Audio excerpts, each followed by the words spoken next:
Rusia acusa a Ucrania de bloquear el ingreso del Organismo Internacional de la Energía Atómica a Zaporilla para revisar cómo quedó la planta nuclear más grande de Europa luego de los bombardeos, de los que las partes se culpan mutuamente.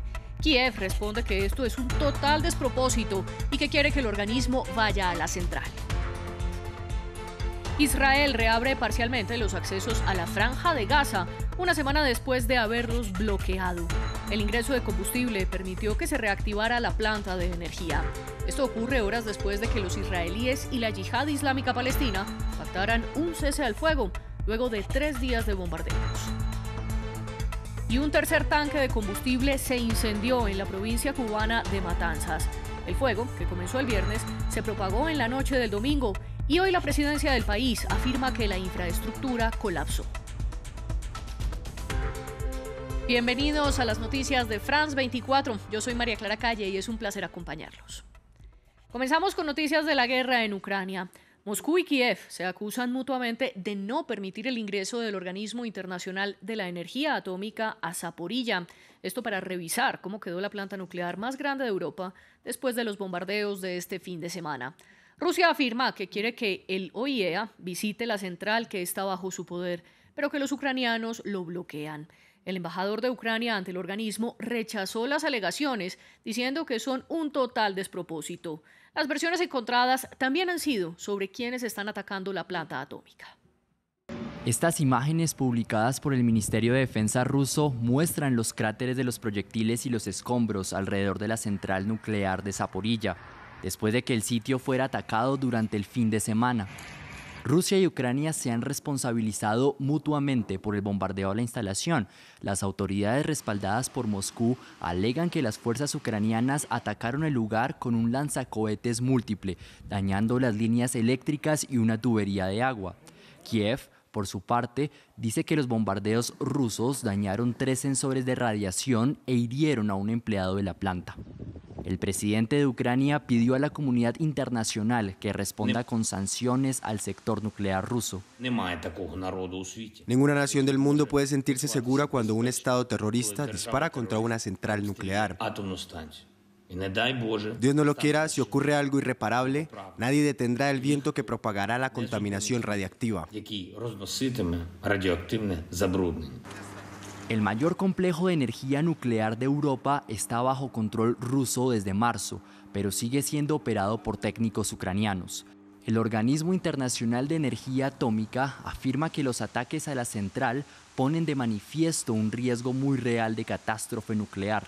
El secretario general de la ONU, Antonio Guterres, pide a ese organismo que estabilice la situación en Zaporilla. Cualquier ataque a una central nuclear es algo suicida. Espero que la OIEA pueda tener acceso a la planta y ejercer las competencias que le corresponden. La compañía de energía nuclear de Ucrania acusa a Rusia de intentar cortar la energía de la planta, que proporciona al país el 20% de su electricidad. Una de las noticias positivas de la guerra es que hoy se abrió el tercer puerto por el que Ucrania exportará sus granos. Se trata del muelle de Pivdenji, en la región de Odesa. Hasta ahora, 12 barcos han sido autorizados en el acuerdo entre los ucranianos y los rusos. Y este lunes, un buque se convirtió en el primero en llegar a su destino final al arribar al puerto turco de Derince. El reporte es de Juan Pablo Lucumí. La primera carga de cereales ucranianos llegó a su lugar de destino.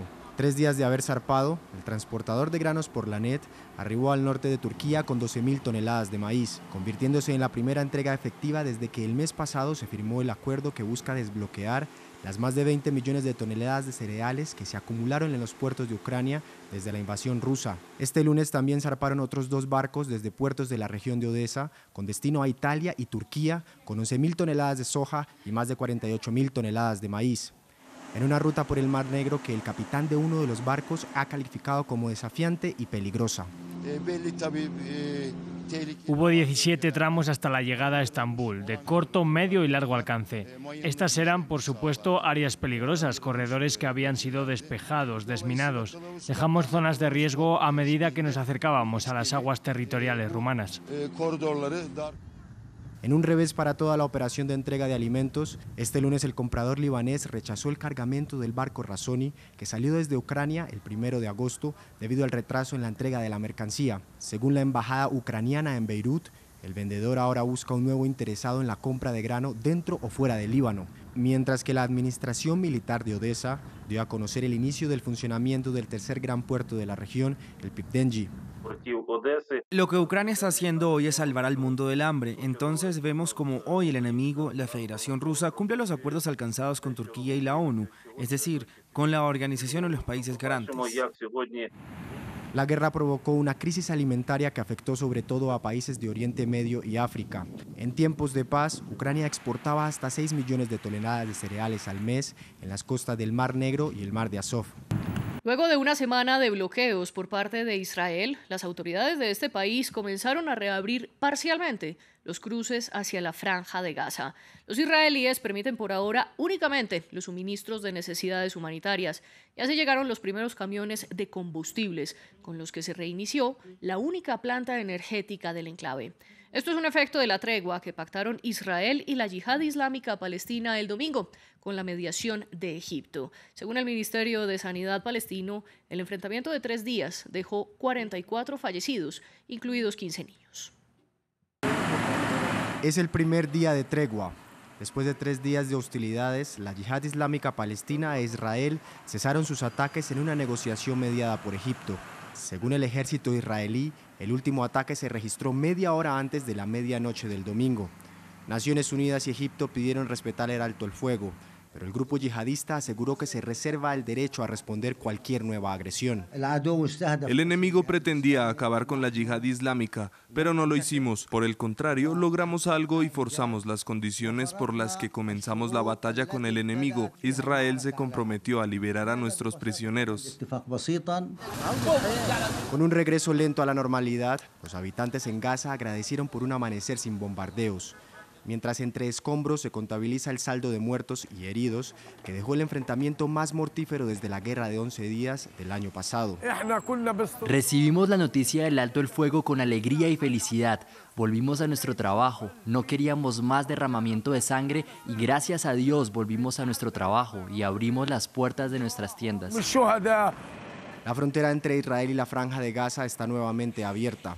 Tras un cierre de casi una semana que dejó la única central eléctrica del enclave palestino sin suministros de combustible.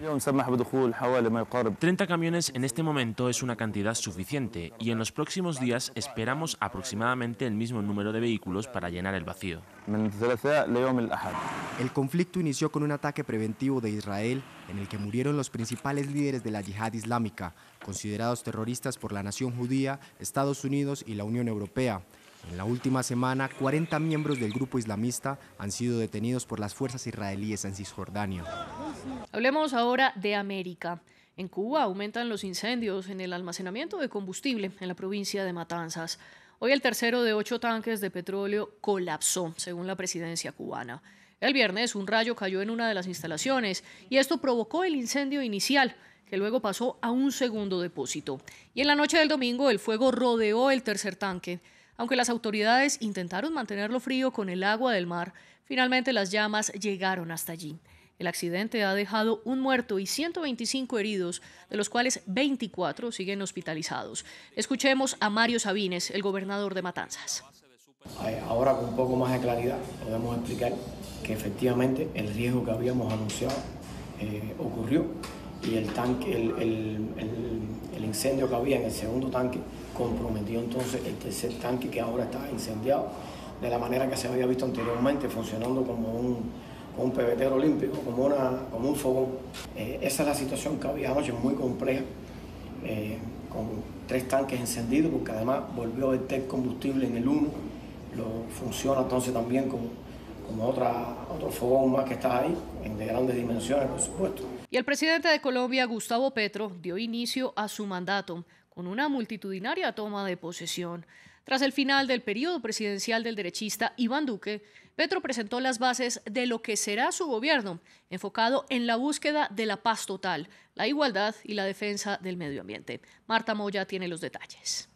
Juro a Dios y prometo al pueblo cumplir fielmente la Constitución y las leyes de Colombia.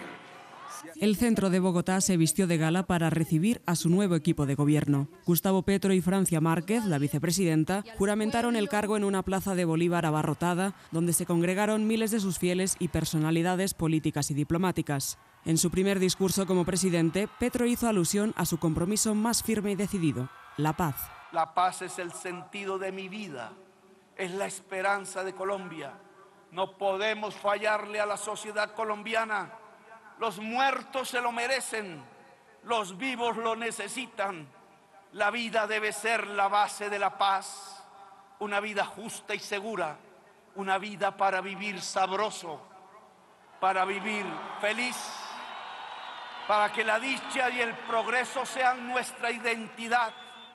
Además, el mandatario mencionó asimismo su decálogo de gobierno, con un énfasis en la igualdad, con la creación de un ministerio dedicado a ello que encabezará Francia Márquez, la lucha férrea contra la corrupción o la defensa de la biodiversidad y el medio ambiente. Sin embargo, la búsqueda de la llamada paz total ocupó gran parte de su discurso y se comprometió a seguir las recomendaciones de la Comisión de la Verdad para la implementación real y efectiva de los acuerdos de paz. Tenemos que terminar de una vez y para siempre con 6 décadas de violencia y conflicto armado, yo diría con 2 siglos de guerra permanente, la guerra eterna, la guerra perpetua de Colombia. Se puede, cumpliremos el acuerdo de paz. Por delante 4 años donde las negociaciones y las políticas de sometimiento con los grupos armados ilegales, la reforma tributaria o la lucha contra la emergencia climática serán asimismo grandes retos a llevar a cabo por el primer presidente de izquierda en la historia de Colombia. Los demócratas estadounidenses aprobaron en el Congreso un proyecto de ley con varios objetivos. Algunos de ellos son invertir $64.000 millones en salud y reducir paulatinamente el precio de ciertos medicamentos. También plantea combatir la crisis climática con casi $370.000 millones para reducir las emisiones de gases de efecto invernadero en un 40% antes de 2030. Una victoria para la administración Biden. El Senado de los Estados Unidos aprobó un paquete de $430.000 millones para combatir el cambio climático y reducir el precio de los medicamentos, entre otros objetivos. Con un Congreso dividido, el proyecto de ley pasó gracias a la aprobación de la vicepresidenta del país y presidenta del Senado. Los votos positivos son 50, los negativos son 50. El Senado está dividido en partes iguales. La vicepresidenta vota afirmativamente y se aprueba el proyecto de ley en su forma enmendada. Para los demócratas, este logro representa un punto a favor para las elecciones de medio término del 8 de noviembre. Se espera que el viernes se vote en la Cámara de Representantes para que inmediatamente pase al despacho de Joe Biden para su firma.